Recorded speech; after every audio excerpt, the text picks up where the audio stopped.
Olá, caro ouvinte. Hoje estou aqui para referir o livro Frankenstein, de Mary Shelley, edição Leia. Olá, muito boa tarde. Eu queria falar sobre o livro Frankenstein. É um livro de fantasia com medicina e outras áreas científicas. Um livro do paranormal, assim um bocado obscuro e pesado. Muitos podem considerar até terror, se posso dizer assim. É um livro escrito por uma rapariga chamada Mary Shelley, já foi referido.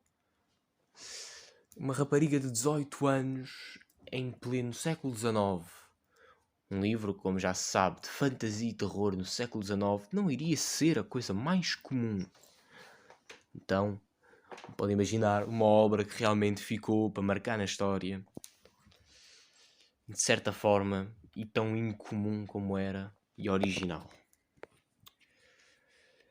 A história, pela versão mais ligada ao original, que é que eu recomendo a ler, a história começa por explicar o porquê ela criou a história.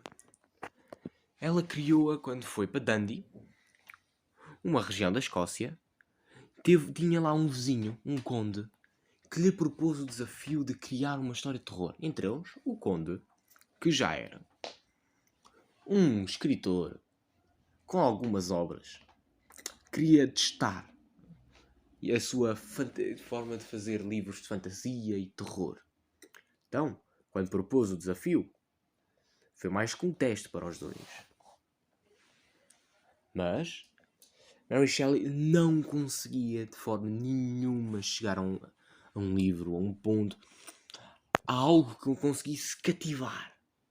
Até que uma noite teve um sonho com um estudante de medicina, Victor Frankenstein.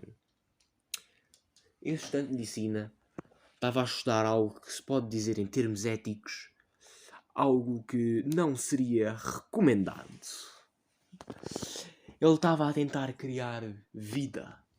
Algo que se pode dizer que seria uma obra de Deus, algo divino, criar vida. E ele tentava fazer aquilo que seria uma heresia, seria uma coisa de herege, criar vida.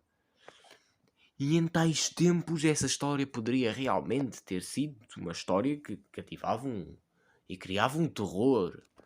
Hoje em dia, em certos termos, não é assim uma história muito assustadora, é um pouco pesada, mas uma história que se lê bem, quase como qualquer outro livro. É uma história muito interessante, original, escrita num tempo em que não havia histórias desse género. Era uma coisa raríssima. Escrito por uma jovem muito nova. Em tempos em tais coisas era uma raridade. Mas realmente, aconselho a ler. Percam um tempo nisso. Vão adorar.